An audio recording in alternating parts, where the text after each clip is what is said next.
I'm April. And I'm April. So to say Charlene. And I'm Charlene. And we are with Bill. We love you, Bill. And each show starts as an identity crisis, and that's good. Identity crisis. So true. Who am I? And who? By the third show, I'll just be like, dark glasses. I'm Bill. I'm now a beatnik. What's a beatnik? If you don't know what a beatnik is, you're too young to be on this show. Speaking of a beatnik, can I just give you a little bit of trivia? Yeah. Do you know like this? Remember the beatniks? Yeah. Do you know how that started? No. Because when they were doing like comedy, or you see this on Maisels, comedy or music in CBGBs. Because there was people lived upstairs, we're going to close the club down so they said, all right, we'll do that to say our appreciation, and that became like a beatnik thing, and that's how it started, to not make noise so they wouldn't disturb the neighbors. That is, the music doesn't disturb the neighbors. I love. Well, it might not have been. Maybe it was like, but it might have been folk music and whatever. Yeah, it wasn't like rock. Yeah, oh, you know what funny. I mean? Oh, because back then Peter, Paul, and Mary are taking down the house. Right. Puff the magic. Right. So it was a way to do that, and that's how that whole appreciation of things and doing that started. I love that. I love that. I love trivia. My friend loves to throw dinner parties, and she'll always go around the table and she'll ask everybody, "What was the first concert you ever went to?" Gosh, Bobby Sherman. Bobby Sherman. Yeah, Bobby Sherman. I was a baby. Bobby Sherman. Yeah. I was in the stroller. No, Bobby almost. Sherman. What did he sing? Julie. It was Bobby Sherman and David Cassidy. We were two. So it was Bobby Sherman. It was playing at the Westbury Music Fair. I'm telling you, we screamed so much that my sister and I, the next day, literally, I think I was in second grade. The next day, like our little bodies had been screaming so much that we could not get out of bed. And she was a Bobby Sherman fanatic. I was a David Cassidy fanatic. We had how the albums used to have they would have the life-size pictures. But that was my first concert, was Bobby Sherman. And I could not believe that a person was in front of me in real time. Because, you know what I'm trying to say? Yeah. Like, on Long Island, like, I was like, he's actually really right there. He's not in my TV. He's not on the radio. He's right there in front of me. So what was your first concert? Whitesnake. No, And I know. Wait, no. My father. How old I were you? had a Motley Crue good T-shirt Lord. that my father hated. How did we both end up on Barry much. Manilow? But okay. Right. Because she's coming from Whitesnake and Motley Crue. Well, this is my teenage years. I went through a Motley Crue phase, like. My teenage years were Barry Manilow. What was the last concert you ever went to? Oh, this is gonna be silly. This is gonna be a very silly one. I followed Russell Crowe around Europe. And saw him in Italy at the Coliseum. This is a girl that is not tapping out. I love that. I love that. And by the way, my friend she goes like this. She goes, we had, it doesn't matter. This is going to be a very hard story, but she knows an Italian singer. And he's like an opera singer. And anyway, he sings the Gladiator theme. And she's friends with him. She's kind of hooked in. And she goes, "You would be perfect. You should open for Russell Crowe." And he did. So she's like, "Russell, listen to this." So Russell Crowe was like, "Have him come." And then she hangs up. She goes, "Should we go?" I go, "Should we go? Should we go?" Well, of course we're going. Of course we're going. So then we went to like the Forum. Saw him at the Coliseum. And like Coliseum, Gladiator. the Roman Coliseum. Yes. Not the Coliseum in New York. No. Right. Okay. No. Not the forum. In LA. Right. No. Right. Real. Right. That's It's in the back. Russell Crowe's right. Play guitar? Yes, he plays everything, and he's been singing forever. And he writes his own songs, I but didn't he's know that. very like Leonard Cohen. He does like a Leonard Cohen that you're like. There's a concert hall in Vienna where your mouth had 1,000 reviews. There's a bar where the boys have stopped talking. They've been sentenced to death. Love that. And I had so much fun, like just sweating. And Okay, where dancing. where in the Coliseum? Like I've been to the Coliseum in Rome. So the Coliseum, the Coliseum's here, and then he's right on the hill, and it's the ruins of the Forum, and it's Yes. and then so it's the ruin of the Forum. Okay. no, just in front of it. Okay. Plus, we got to get into this because you mentioned it. And Okay. I did find it. Oh. This is going to be good. Oh. Yeah, Russell Crowe. That's what you went to. Yeah. Folsom Prison. Yeah, it's a Wow. great. It is, and it's everywhere. I'm sure we can play. I mean, that's like an amazing experience. Like, you understand that, right? Oh, of course. Okay. Oh no, I trust. My favorite song ever that can make me fall to the ground and cry is Arthur's theme. Ugh. Once in in a I mean, since we're That's a talking about great- music, yeah, that's that's- like that. yes. I could stomp in my tracks and go, "Hi." Also, the movie. Oh, So good. Liza Minnelli and Dudley Moore.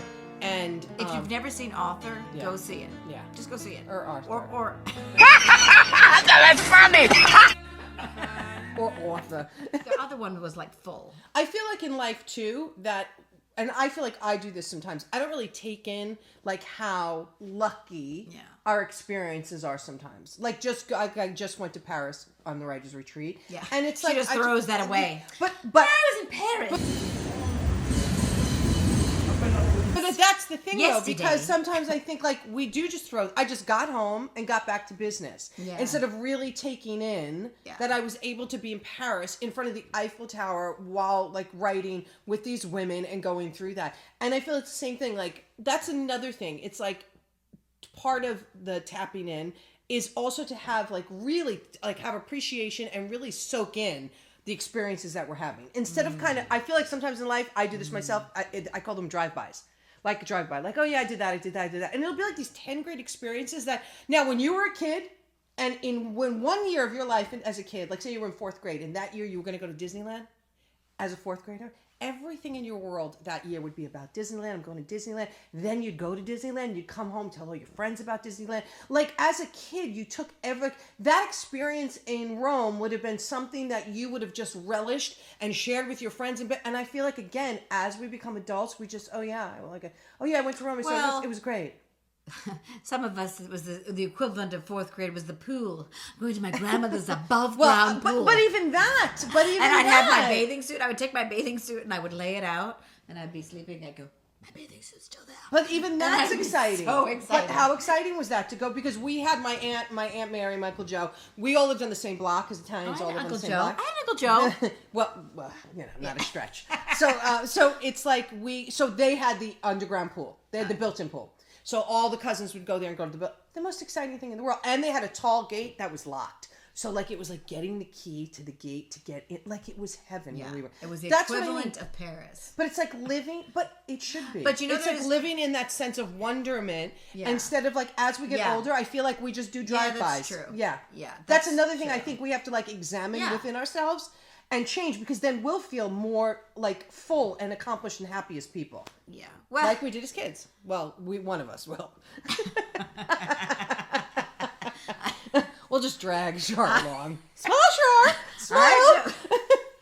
I don't want to feel myself as a child ever, please.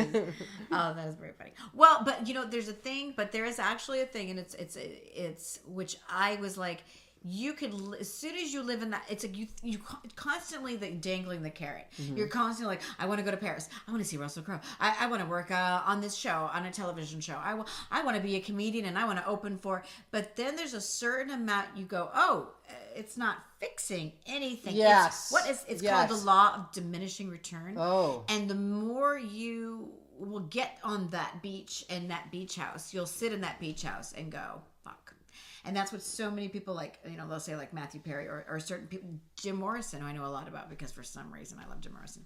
But, and that's just because I think my aunt had so many stories about him because she used to be one of his little groupies. Right. So she'll tell me, but anyway, so I just pictured, I always have it in my head, but he would say like, oh, I wanted to be the rock star. I wanted to be this. I wanted the money. And I wanted there he this. was. And then he went, fuck. Yeah. I thought now it was what? going to fix Yes, everything. Yes.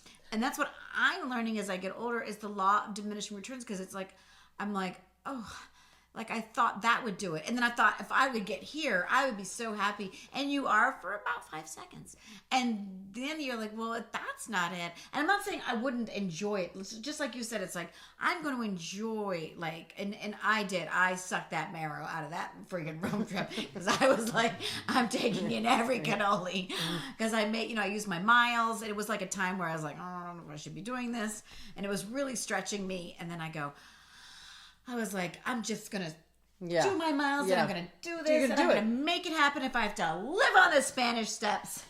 And it was like, but the truth is, it's like, because like you said, but then you get home and then you go, well, now what do I do with my life? So it's like, I feel like there's, for me, like a constant in the middle of the night, push-pull. Even if I have all these great experiences, like, well, let me ask you this. So if what you just said, like if we know, if it's been which proven... sounds negative or sad. I'm not saying it's negative or sad. No. And it can be negative or sad. That's okay too. But I'm saying, like, as it's been proven, like you said, like in different celebrities, and we all know there's people that have gotten to that height. Yeah. So if it's been proven that once you get your TV show, your rock band, whatever it is, isn't going to buy you the happiness, so then shouldn't there be a freedom in that? And that's why it should be like, just even what we're just being together today... I will say, like, we all play cards. Like, we play cards on set. You had a 10? That's like the funnest time for me. I'm not to play, because you know why? We're forced to be completely present when we play cards. We're forced to be present. It's really fun. But that's what I mean. It reminds me of childhood. So yes, I used to play hearts. Yes, Crazy Eights. So if we already know that all that other stuff is not going to buy happiness, poker. If we know all that. Drinking at 12. If we already know all that stuff is going to buy us happiness, then we should be freer to just go, well, then I'm going to be happy with everything I do. Because, in other words, we're not going for the carrot anymore. It's already been proven it doesn't. It sounds like somebody's saying it should be easy to lose weight.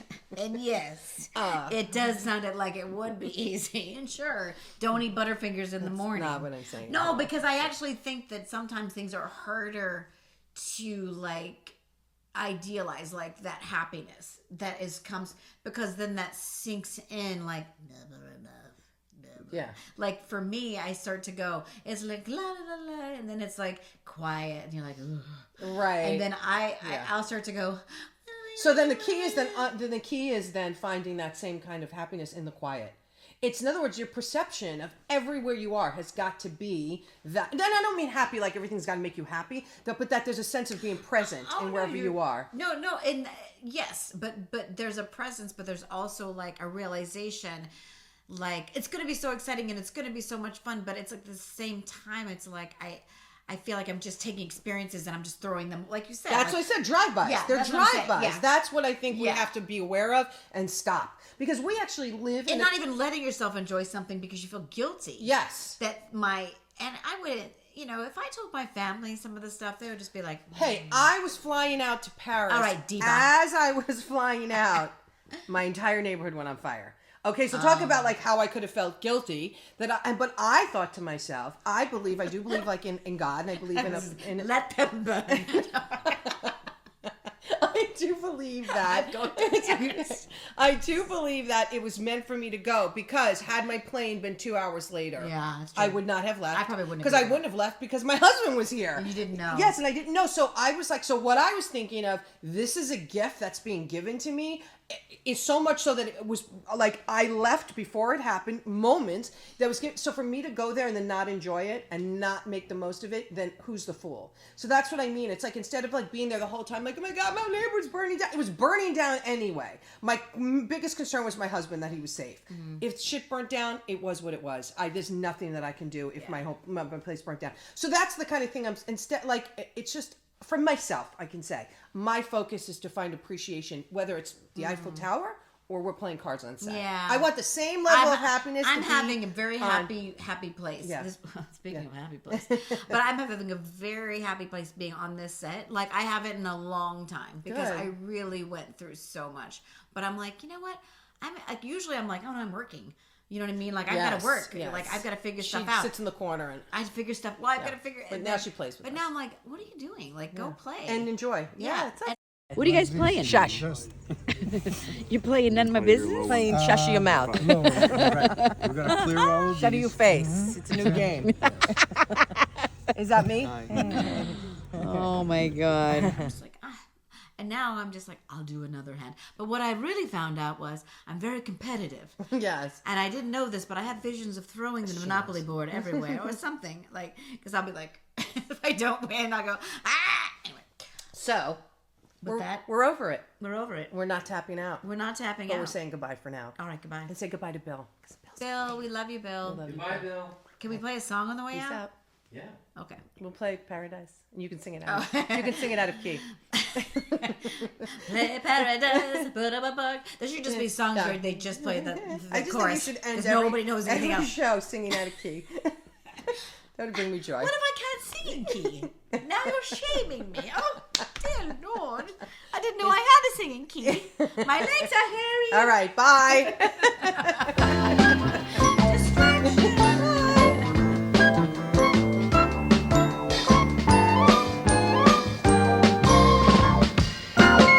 See this guy's in love with you. Have to believe that whatever it is that you want, whatever it is that you need, it actually will come towards you.